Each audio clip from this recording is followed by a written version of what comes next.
Today we'll be moving on to our second lecture on hardware security, where today we'll be looking more at microarchitecture and the sorts of things where attacks can be done perhaps remotely. So we'll be focusing on more complex systems, things like your phone or laptop or a data center, big complicated processors.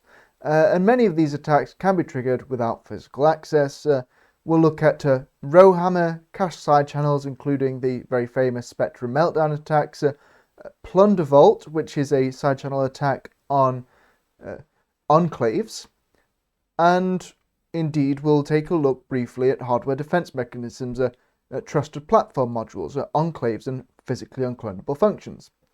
Then finally, we'll look at techniques that are in hardware that are used to make correct software easier to write/debug, CHERI and MTE, and we'll also look at the differences between them.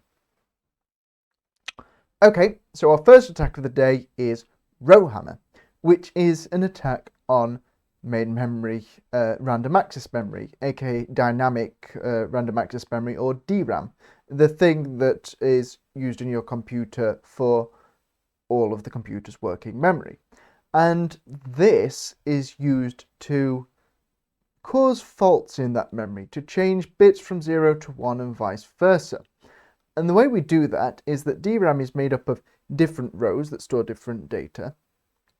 And if we've got something here that's an is-admin that we aren't allowed to write to, but we want to change it from a 0 to a 1 so that we can get privileged access that we weren't allowed, we just repeatedly activate/load the two rows next to it. So we go bash, bash, bash, and suddenly we start getting errors in this. And the reason for that is a physical property of DRAM, especially DRAM, as it gets smaller and smaller, as it shrinks down due to Moore's law.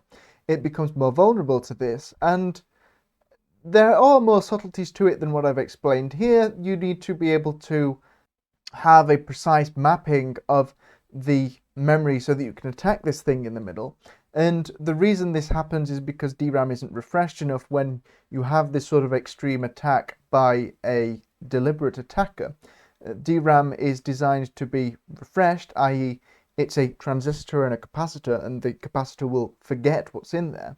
It's designed to be refreshed, but those margins were designed for non-malicious attackers. And we've seen some real attacks based on this. There's been lots of Android devices that have been routed via this mechanism, including malware attacks that use the same mechanism. The next attacks we're going to look at, rather than being on the memory, are going to be in the processor. So these are what we call side channel attacks, where one thing that you'll have seen before perhaps is when we were talking earlier about Bell LaPadula and mandatory access control. There's this idea that you aren't allowed to communicate from top secret to unclassified.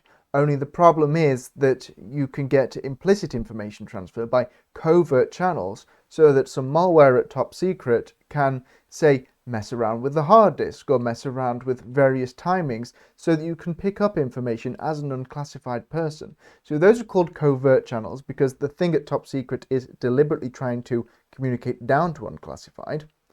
What a side channel is where you've got a victim and an attacker scenario, where the victim is leaking information or being forced to leak information about its computation to the attacker. So something like a key or something of the victims should be leaked to an attacker that's using some of the same resources.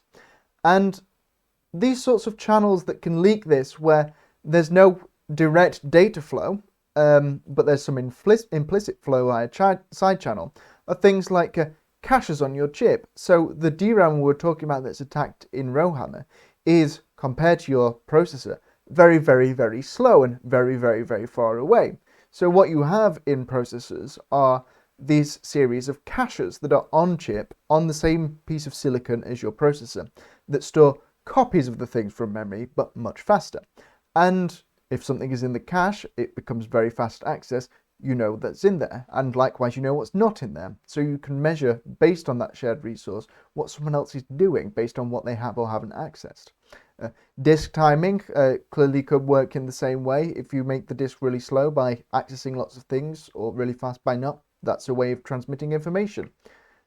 Instruction timing, how long something takes to execute, might be based on whether a floating point unit in the processor is contended or not. CPU utilization, if you want to communicate to another process, just look at what the task manager is doing. If the other process is using 100% or 0% of the memory, that's a single piece of information that can be transferred and used over again to transfer multiple bits of information, even if you aren't allowed to communicate directly or didn't want to communicate directly. Power consumption, you can work out what bits are accessed based on how much power is being used, and we looked at that last time in differential power analysis. Even if erroneous behavior can be considered a type of side channel, like the differential fault analysis we looked at last time. And RF emissions, e.g. from monitors, you can often see traces of what monitors show from behind walls just based on radio frequency / unintended emissions, even if you don't have a line of sight. The class of attacks that includes are tempest attacks, which were a big concern in the latter half of the 20th century. So the attacks that we're going to focus on, because they're efficient and often quite easy to pull off, are on the caches. So I mentioned caching earlier. So all of this stuff here is on our chip, and this is off chip. Our main memory, our random access memory, is off chip and very slow. So we have these series of on-chip caches to improve performance. The L1 will be very small and very fast. The L2 will be somewhere in between, and the main memory will be very big and very slow. And so what we have in here are hidden copies of this data where sometimes we'll access them and they'll be really fast, and you guarantee on that for good performance out of your processor. The only problem is the things that are stored in or not stored in the cache can be used as an attack. So what we have here is an example of a prime and probe attack. So in this, the attacker first brings some data into the cache, they prime the cache. Then a victim will load a secret, or will be tricked into loading a secret. Then that secret will be used to load another address. This second address, A of secret, will depend on what the value of the secret is. So depending on the value of the secret, our primed location will either be evicted or not evicted. So we can then, as the attacker, try and load that thing in again. If it happens to be really slow, we know what the victim's done. If it doesn't, then we don't know that, we know the opposite. So that's a way of transmitting a 0 or a 1, and you keep doing it to learn the entire secret. So that primed behavior is something that leaks a side channel. And there are alternatives like eviction time, where rather than the absence of data, it's the presence of data that leaks the side channel. And actually, even the unintentional leakage of information via cache side channel really matters in one of the most security requiring tasks of all, i.e. AES encryption. AES's XS boxes involve looking up data in a table, i.e. reading it from memory, and therefore caching the data in the table. And so you can work out what someone's accessed, and therefore their secret, by which elements of the S box they've accessed. And it's not just data that can leak, instructions can leak as well. The difference between 1 times 1 versus this large number versus this large number might result in a very different timing length, just like in the power analysis we looked at last time. And there are things to help avoid these kind of side channels, such as in ARM, there's this data-independent timing flag that has very specific properties about whether instructions can be timing dependent on their data input or not. And the other thing that you don't want to do in a secure AES implementation, or indeed any secure algorithm, and from a timing point of view, and RSA really hurts on this because it's naturally implemented with branching. You can't branch on secrets, otherwise the amount of time that the algorithm takes is very clearly dependent on the secret. So you need to write your code. If you're writing an crypto algorithm, which I suggest you don't for the most part because it's so difficult for these reasons, you need to be able to write it in a way that doesn't trigger these side channels. So the example we have on screen is that in your code you load every single S box before you load the one that you intended to, so that they all get brought into the cache regardless of what the secret is. And that's all nice, but a clever optimizing compiler will realize what you've done. Will realize that this is totally redundant, it's not part of the computation, and helpfully optimize it away and bring your side channel back. So it can be very difficult to get these guarantees working in practice, and it can be very difficult, therefore, to guarantee correctness with even minor changes in system software on cryptographic algorithms. And that's one reason why you might instead want to use hardware AES, where you have, rather than trying to implement it in software using the instructions that are already there, the hardware adds new instructions, like the Advanced Encryption Standard new instructions in x86, which specifically implement AES and specifically have guarantees around side channels on them already. For example, because they don't load in from just random S boxes in memory. ARM has similar. There are cryptographic extensions in AOC64, the 64-bit ARM ISA, and you can also, in that ecosystem, potentially have separate cryptographic accelerators, and it depends which one of those two that's in your hardware as to which you would use. Indeed, a big part of the fact that Google can now encrypt everything in its data centers is because of these hardware accelerators. But most code isn't crypto, and so most code can get away with using standard open source implementations that are verified or at least hardened against such attacks anyway.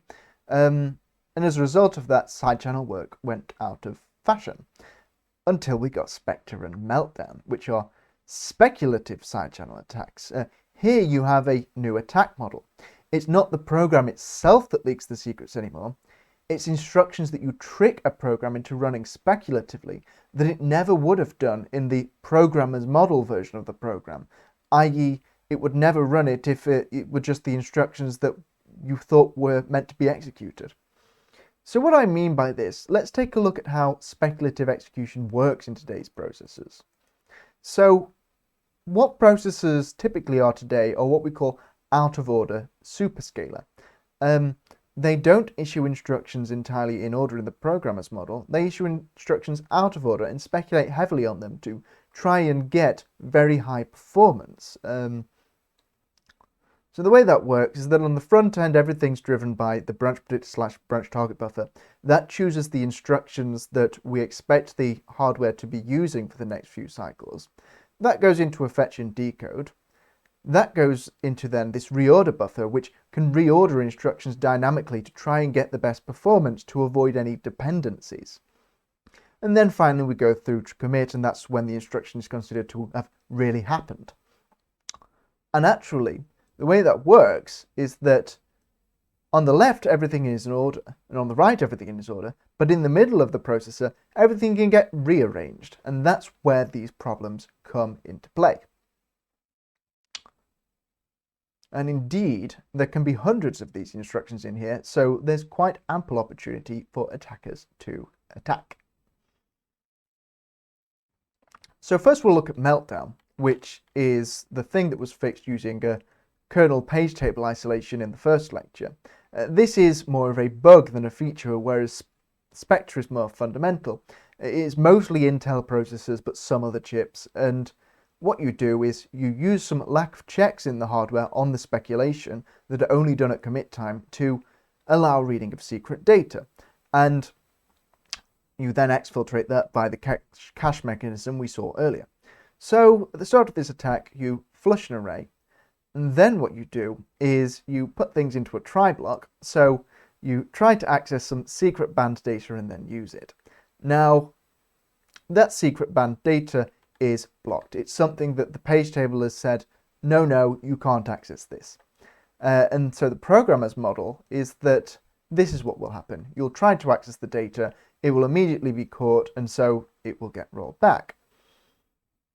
Only what actually happens is this banned behavior, which is that you access the secret banned data. The processor goes, oh, it's probably going to be fine. If it's not, we'll check later. Let's just keep executing until we try and commit this. So this int y equals array of x, which uses the value of this secret banned data, will get executed and will leak a portion of the data. And then you repeat it and you leak the whole data. So what happens is the actual code, it does execute that, then we try and commit this, that fails, and only then do we go down to there. So then, after the meltdown gadget is run, we can then time every location within this array to work out which one was the one that was accessed and therefore leak some portion of the secret. Now, meltdown was effectively a bug in that this is clearly a bad thing to do. You've loaded something that the processor knows is illegal for you to have accessed. There's been a page fault and it's just ignored it. So it's kind of an embarrassing bug because no one had really thought too hard about speculative execution. And there's a fix even in software by isolating out the kernel memory from the software memory.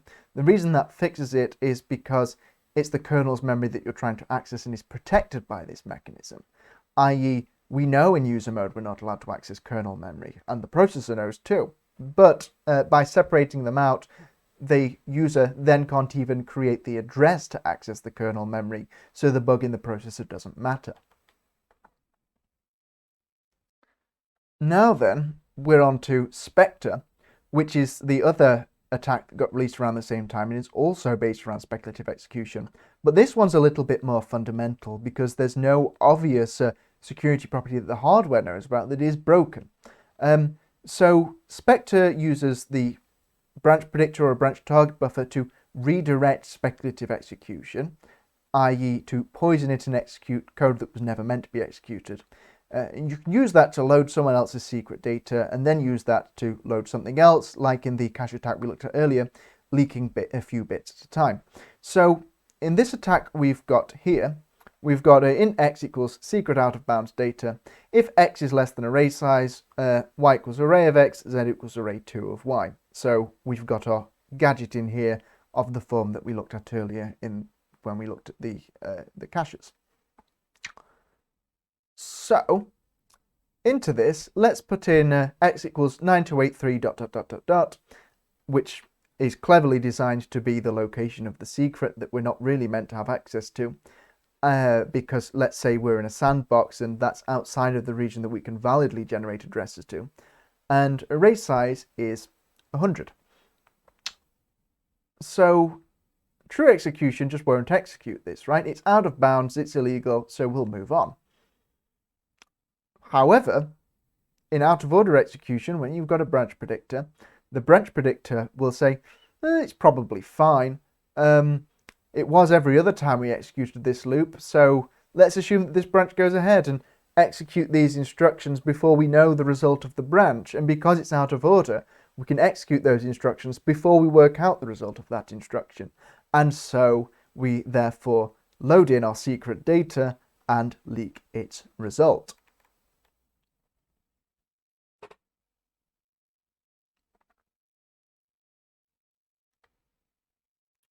Now, Spectre v2, on the other hand, attacks the branch target buffer rather than the branch predictor. Rather than predicting which way branches goes, this will predict, if you're taking a branch, to where it will go. So the branch target buffer stores addresses. And what we're doing in this code is calling a safe function that was meant to be called here with x, our index of our secret bounds data. Now, because it can often be a very long time before we work out where branches should go to, we have this branch target buffer, which is a cache of addresses, and that cache can be wrong. So what we've cleverly done here is made sure that this safe function's address aliases with something else that we've managed to get a poison function stored at the same location instead. And so we call our poison function, which is a Spectre gadget, and hey presto, there's your attack. So how can we use Spectre? How can we actually attack someone via this mechanism? Well, if the attacker can already read that data on its own, it's not really attack now, is it? So we need cases where this allows the attacker new power. The first is cross-process, trick the victim process into reading their own secret in a way they wouldn't have otherwise that leaks it to you. The second is within a sandbox like JavaScript in a browser. Normally you can't read outside of that sandbox. Loads and stores are only allowed in the sandbox. They're bounds checked to protect everything else in the process from being leaked. But Spectre allows escape of those by getting the bounds check wrong speculatively and leaving old cache state even after rollback of the incorrect instructions so it can be measured later. And actually, it's not just browsers that are vulnerable to this. The kernel itself increasingly has code written by the user executed inside it by things like the extended Berkeley packet filter or eBPF. And so you need to be very careful when you're running that code to try and add in barriers to avoid these attacks. And even then, it's very difficult to be comprehensive about this because now one attack's been released, there are many different variants based on the same theme. Okay, so to conclude that section, if you're trying to provide security, it's not just limited to what the programmer sees. You can't just limit it to the programmer's model. Security is what goes wrong when a motivated attacker subverts your expectations of what can go wrong.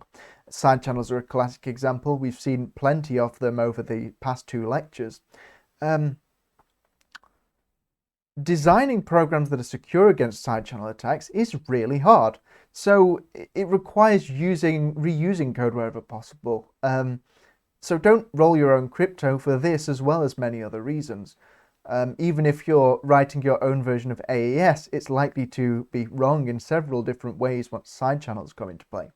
But you should also be wary about what the compiler's doing and be aware that your security could be taken from under you, as well as what the microarchitecture of the processor is doing, especially if it's out of order superscalar, which it almost certainly is. Hardware support can help, but it isn't going to solve all of your problems. Side channels are there in the first place because they're beneficial in some way, usually performance. So the cache is there to give you performance, and you need it there for that reason, but you've got to be careful about what that performance is taking from you if you're worried about deliberate attack. So that's attacks on hardware. Now we want to know, what can the hardware do for you? i.e., how can the hardware help you to get the security properties you want in ways that give you stronger or simpler guarantees than just emulating everything by writing a program would? The things we're going to look at are hardware AES, which we've already looked at, which by having hardware AES, you can avoid attacks on things like the S-box because the properties of the AES function are built into the hardware and guaranteed. Trusted platform modules, which are a crypto device in many systems, which we'll look at partly here and partly in operating systems. Enclaves, which are an extension of that, so you have this full special mode in your processor where even a root user can't see what's happening inside of it. It's trusted or treacherous execution, where the owner of the device is no longer in control of everything that's being run and can't see it all. Physically unclonable functions, which we won't talk about in great detail, but it's the idea that manufacturing almost defects, but certainly uniquenesses, can be used like fingerprints in challenge and response protocols in ways that can't be emulated if that hardware isn't really there. And then co-design for software security in the form of CHERI and MTE. These are hardware extensions that makes it easier to write correct code and avoid very common bugs around memory safety, which have really blighted the correctness of browsers and kernels for ever since the dawn of time. Now, a trusted platform module is an on-chip device that is designed to be tamper-proof and it's self-correct even if the rest of the system isn't. In many ways, a bit similar to the hardware security modules in banking that we've talked about in last lecture and previously, except these are on chip, and so these are designed to have cryptographic hardware inside them and a little bit of storage. And for that, you are given the ability to vet all of the code that's running on a system in ways that eliminate the possibility of persistent malware that stay on the computer forever.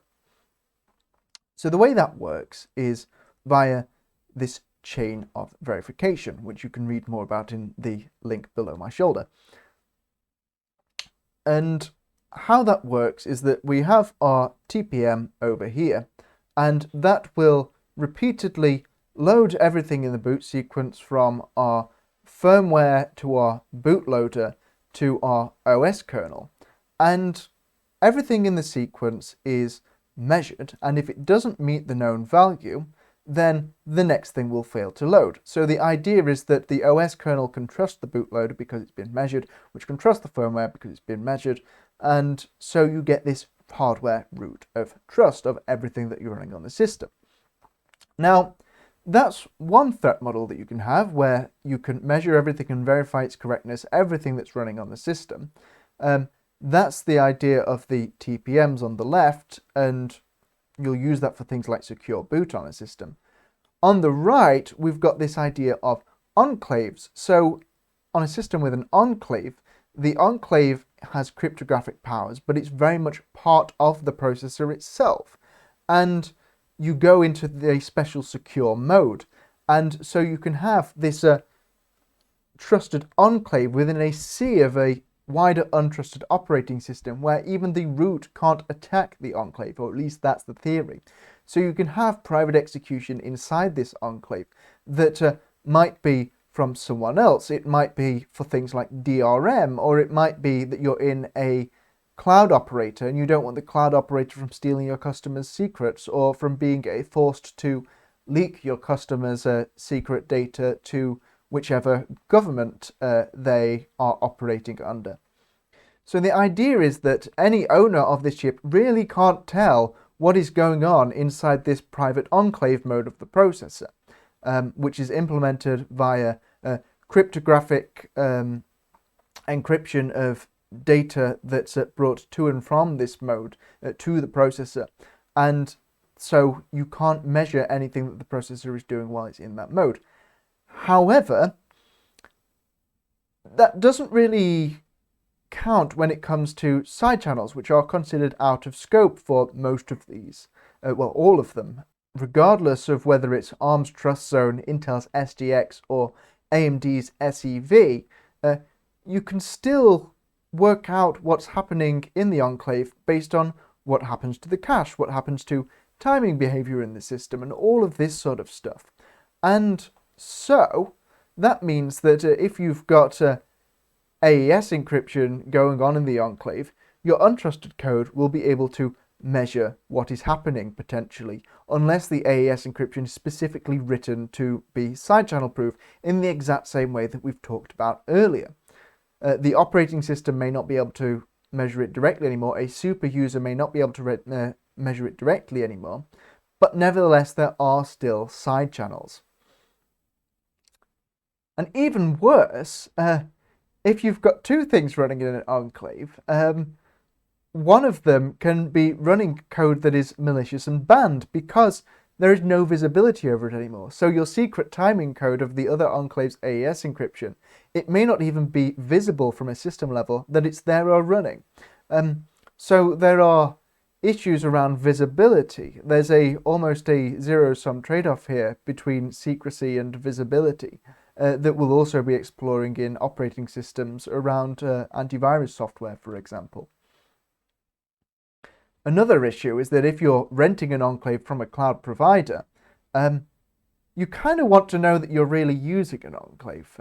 You don't want the cloud provider to be able to trick you and say that you're not really using an enclave for two reasons. One is that you don't want to be able for them to leak that data to any government agency with a warrant, or even just leak it for personal gain. And two, you'll be paying money for that enclave. The performance of enclaves is reduced compared to running in a non-enclave mode. So a cloud operator, if it can get away with it, will have an incentive to try and cheat and not really give you an enclave. So this was a vulnerability in SEV, the AMD enclave, via an attack called insecure until proven updated on AMD's remote attestation property. So this idea of remote attestation is meant to say, I really am in an enclave, I really am running this software for you. But the issue with AMD is that you could downgrade the firmware to a version that had a vulnerability in the implementation of the system that leaked the root key of the device, and even worse, it leaked the root key to every device in AMD's ecosystem. And then you can start emulating this idea of having an enclave. You can have a fake enclave, send this hash of what is running there, which is supposed to have been attested only by the enclave itself, but it's all made up, it's all emulated in a way that allows you to just run this on a regular processor. So you can be cheated out of it on this hardware. There are real issues around this ecosystem of getting things correct and whether you really get the guarantees that you've asked for. Not only that, but you can also migrate someone from a real enclave into the fake enclave and trick them into revealing all of their data to you from that point onwards. And this was really quite a serious vulnerability because of this downgrade ability. There was no way to really fix this in software because any enclave of that generation could then be circumvented, so you couldn't trust any of them. Now, another way that we can attack enclaves, in this case this was on Intel's SGX, is via this technique called plunder vault. So we've talked about fault attacks before, and this is another fault attack on the enclave. The idea is that a root user should never be able to work out or change what is happening inside the enclave. But because the root user has the ability to undervolt a system, to vault it to a lower voltage than it's meant to run at, which is the opposite behavior to overclocking, which can do the same thing, because the frequency processors can safely run at is based on the voltage that it's currently running at, the supply voltage. So you drop the supply voltage until the processor starts throwing errors and starts calculating things wrong and bit flipping, and hey presto, you can now break the enclave. You can use it to extract keys of AES using a fault analysis attack, and you can also use it to just break data integrity by changing the values of pointers to make them outside of the enclave instead of inside the enclave, and therefore redirect the secrets out of the enclave. That's not the only way that enclaves leak. Side channels, and especially speculative side channels such as Spectre, have also been shown to work on enclaves. The overall summary of this then is it's very difficult to provide something that really works in this idea of trusted or treacherous computing. If you've got hardware that you're trusting that's in someone else's control, much like tamper-proofing in the previous lecture, there are lots of subtle attacks that can make these things go wrong and mean that the guarantees that you get really aren't the ones that you were expecting. Okay, so the final topic of the day is not what attacks you can do, not what additional features, additional security features you can get via the hardware, but how can the hardware make it easier for you to write correct programs that are less vulnerable to attack? And to do this, we'll look at two different ARM specs for memory safety. CHERI and MTE are both things from ARM. MTE is being heavily pushed by Google. We can perhaps infer that CHERI then might be more useful for other partners in the ecosystem, such as Apple, and we can think about why that might be. CHERI is currently in the prototype stage. It's being implemented in what's called the Morello development board, and MTE is shipping in its first hardware as we're recording this lecture as an optional extension to ARM's v 8.5a ISA, so one of the AArch64 specifications. So first, memory tagging extension is this idea that we tag every single pointer and check if it's what we intended it to be or not. So in a typical 64-bit pointer, there's actually only 48 bits that are used of it. The virtual address is only 48 bits long for reasons that we'll talk about in the operating systems lectures around efficiency. And so that means there's 16 bits that you can use for stuff. And in MTE's case, we use it for tagging. We have a 4-bit tag at the end. And the idea of that tag is that we then look it up in a shadow memory. A shadow memory is just a flat data structure that has an index in it for every single location in all of virtual memory. In MTE's case, it has 4 bits corresponding to every 128 bits in the rest of the address space.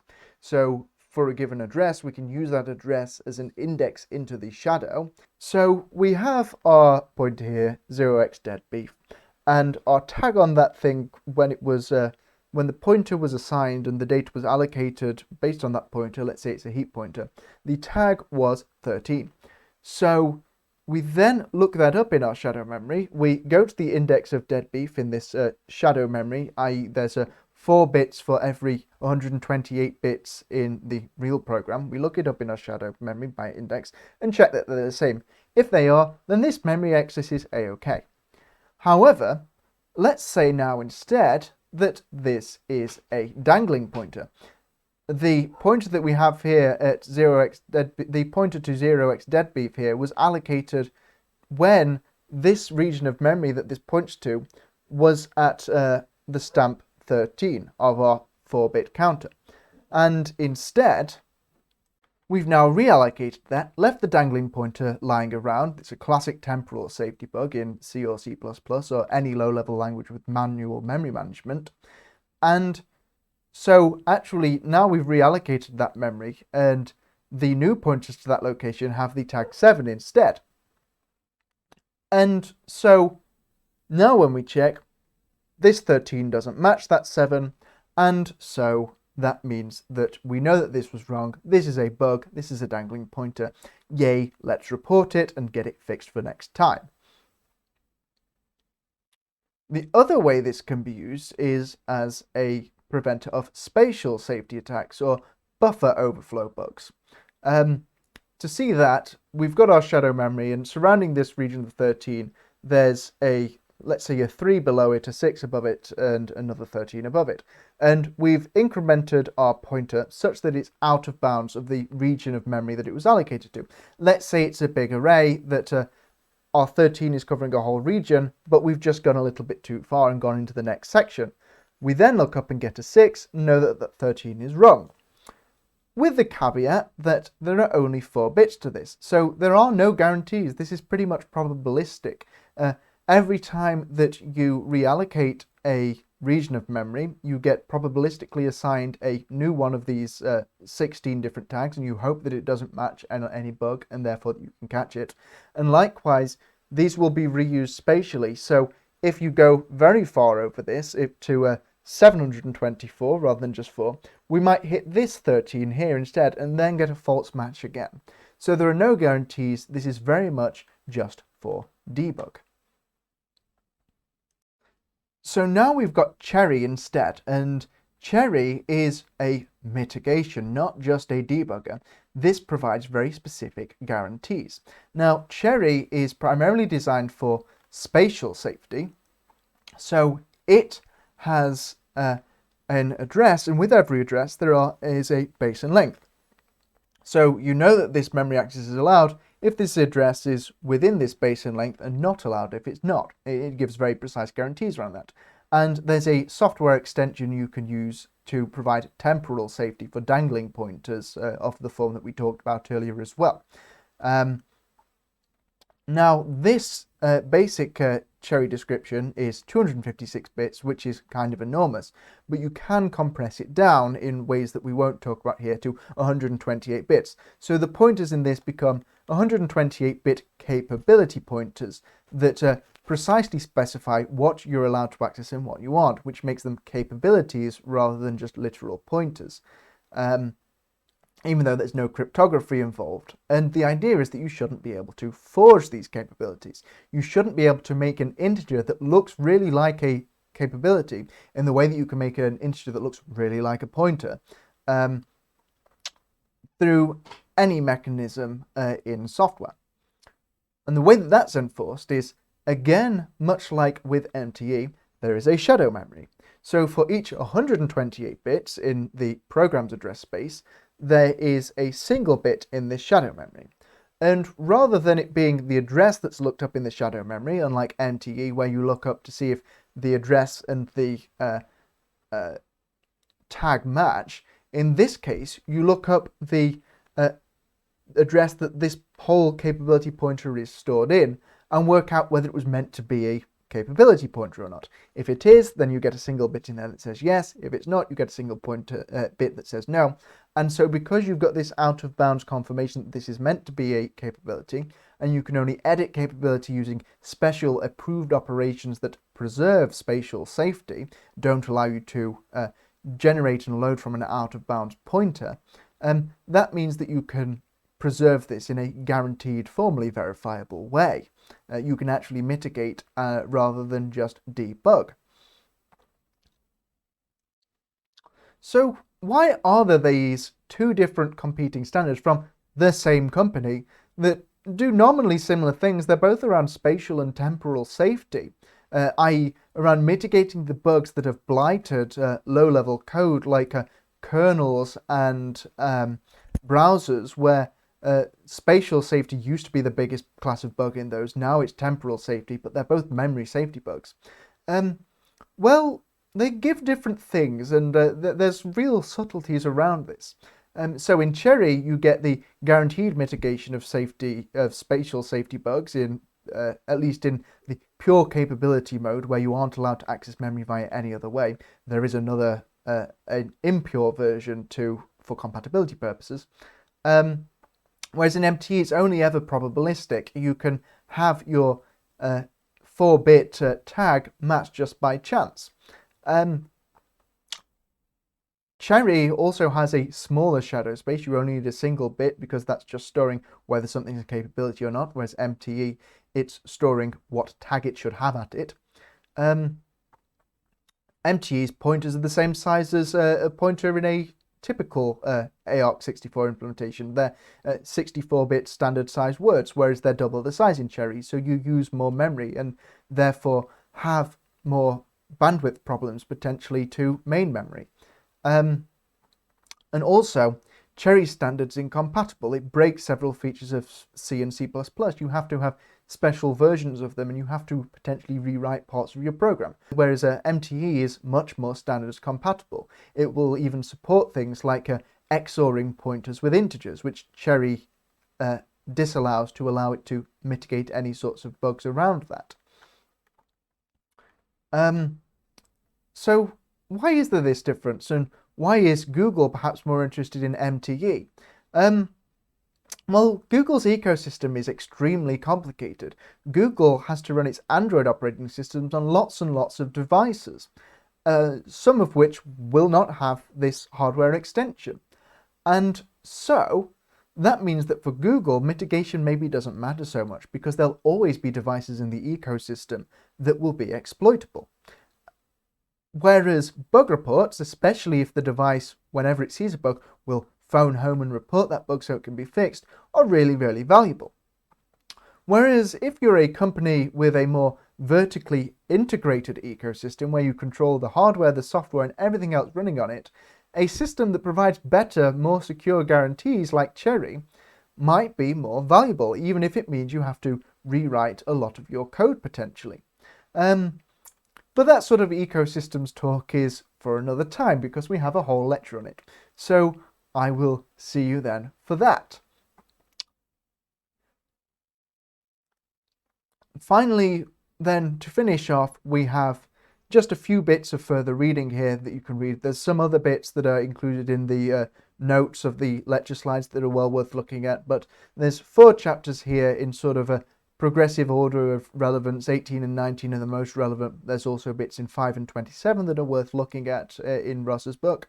And then some papers here on many of the various attacks. Up here there's the Rowhammer attack, Meltdown and Spectre, Plundervault, details on CHERI's implementation here, Google extolling the virtues of trusted platform modules here, and one of Ross's papers here on side channels in things like AES and how you can get the compiler to help you rather than hinder you. Okay, see you next time.